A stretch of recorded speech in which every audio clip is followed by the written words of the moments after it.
Hi, Sandeep. A pleasure meeting you. Something that makes this meeting personally very interesting to me is my meeting with a financial advisor, an area that I was naive for more than a decade. Apparently, a phobia to numbers, an average academic student I often perceived that I would never be able to comprehend this area of financial abundance, financial freedom, or financial planning. And now, today, I am with an eminent financial advisor, Sandeep Setty, the writer of a book, Build Your 21st Century Financial Plan. And the best part about Sandeep is his burning desire to manufacture economic independence for 10,000 ambitious entrepreneurs and creating a lasting legacy for 150 successful business owners. I hope I'm one among them. Yes, you Welcome, are. Sandeep. Thank you. So, Sandeep, could you help us understand in a small nutshell about what you do or what you have been doing? I'm a financial advisor, specialized in life insurance product designing, estate planning, as well as certain part of the family offices. I work only with business owners. I help them to achieve economic independence, irrespective of their current income level or current financial situation. And also, I'll create a lasting legacy for 150 successful business owners. This is my burning desire. And That's am I one. expert in optimizing the cash flow at business or at personal finances? Well, that's amazing. Now, with our upcoming event on July 15th, I decided you could share certain opinions about a few questions. Well, to begin with, what is money mindset? According to me, I believe the fact that rupee or money follows the value. If you want economic independence, it requires that you convert your net worth into cash flow. Stop taking unnecessary risk by allocating your funds into vehicles that don't produce cash flow or for decades. And instead focus your efforts on assets that can produce cash flow. One of the best ways to protect your net worth is to create a plenty of cash flow so you won't have to liquidate any of your assets to pay the bills in economic downturn or turmoil. Accumulation theory serves financial industry, not you. Again, I'll repeat. Accumulation theory serves the financial industry, not you. It's very difficult to correct accumulation theory mindset once we age. Accumulation is the key to keeping people in a budgetary mindset and is not the best way to grow wealth. Think about it. I stand for cash flow and economic independence by creating a value to the marketplace. I stand against any retirement plan or financial plan built on accumulation theory. Over to you, Roshni. Thank you, Sandeep. That is my second reason, which I forgot to mention, my meeting with you. Uh, Intriguingly, you are against the theory of accumulation of wealth, which you just described, and that's amazing. Now, secondly, what were you taught about money while growing up? I born and brought up in a business community family. When I started my business, I asked my father to give one best advice, only one, not two, from his 35 years of business experiences. Father asked me, Sandeep, do you think if you pay same salary, say about 50,000 per month to your employee for 10 years, whether that person stick with you? Or whether landlord allows you to keep the same rent for 10 years?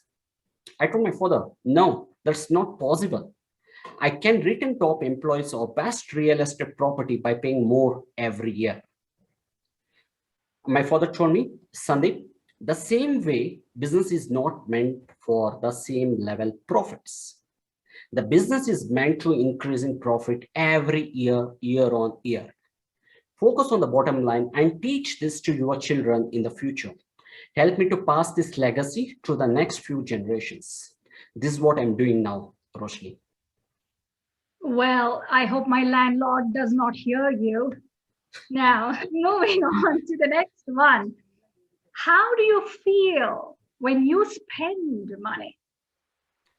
I feel very happy on the four case scenarios. The first one, when I increase spending money on production and sales, which brings more money than what I spent. Second, when I eliminate destructive spending money, like bad employees, bad habits, expenses, or bad investments, which is not creating a lot of cash flows, or paying more taxes, which is not optimized. And third one, when I address protective expenses, like adequate insurance, emergency fund, opportunity fund, or watches fund. The fourth, but not least, is when I spend 3% of my earned income without a credit card help, lavishly, without any regret on lifestyle expenditures, which truly enables me to into a productivity mindset and also helps me to keep my family members happy. Amazing, 3%. That has drawn my attention. Now, moving on, what do you believe about saving and having money? It's very simple. Every car comes with the two keys, right? What is the purpose of second key when you buy a car, Roshni? Well, for me, it's backup. Yes, you're absolutely correct. The same way, saving comes in handy when your plan A fails, that is your investments or your business, by ensuring money flows in family, irrespective of what happens in the market or in your business. Over to you. Well, I think the pandemic has been the best case study for all budding entrepreneurs and experienced entrepreneurs. Yes, the pandemic taught us a lesson.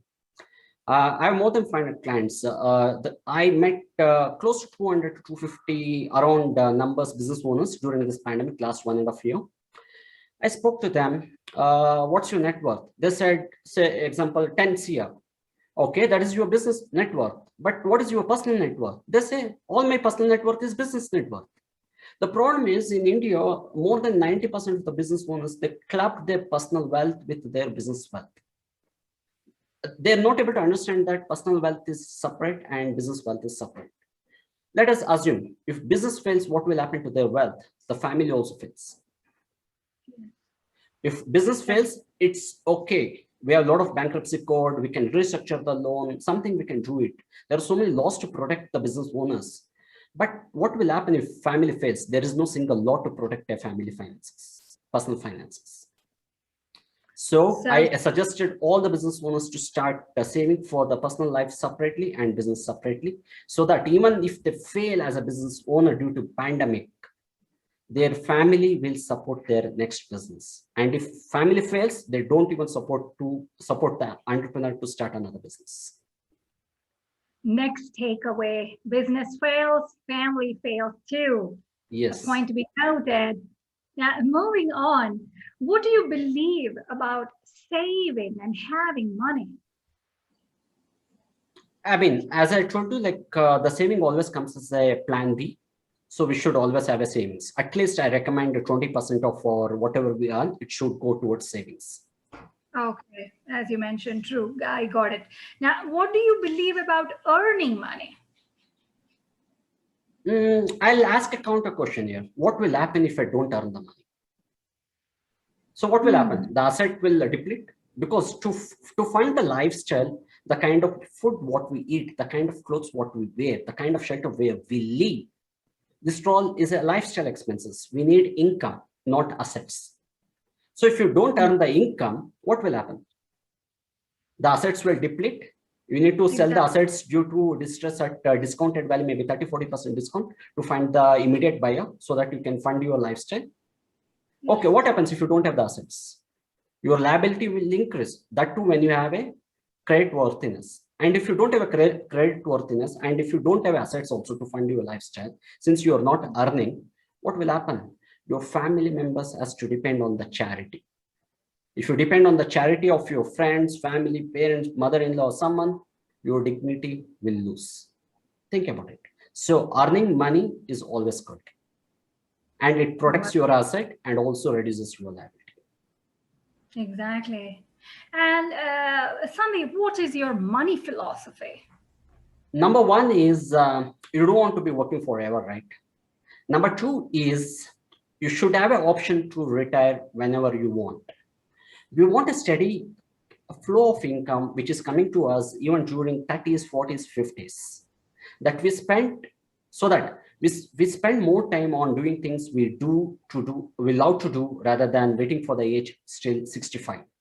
So traditional financial planning, which works on the accumulation theory, fails here.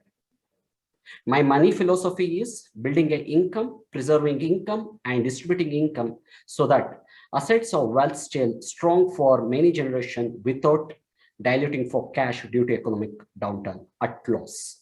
Because income is required, not assets to fund your aspired lifestyle. That's so well said for many naive beginners like me who harbor a different philosophy. Because, Sandeep, as you notice, in the country, we do not have this as a part of academics. Yes. It should be money handling, finance or financial planning should be taught in schools and families so that many students or budding entrepreneurs, experienced and to be entrepreneurs, comprehend that you don't need to be great at mathematics to be a millionaire. Correct. So this part should be in the academy. I would like to add one point there, Roshni. The financial planning is a concept. And working with numbers is a mathematics. It's more about a concept than numbers when it comes to financial planning. Yes, if I wish I were taught that part much earlier. Now, could you talk about your book? I'm quite curious. Okay, I have a lot of knowledge. I can't finish it in one book. In this book, what I'm going to give to my audience or readers is what is financial planning, the 5 stages of financial planning, importance of insurance and how to buy the insurance and different classes of assets, how they need to incorporate the assets and preserve that asset through life insurance. That is what I've written it. And I will encourage readers to have a one-on-one consultation with me so that I can give you the top 3 strategies you need to be working upon.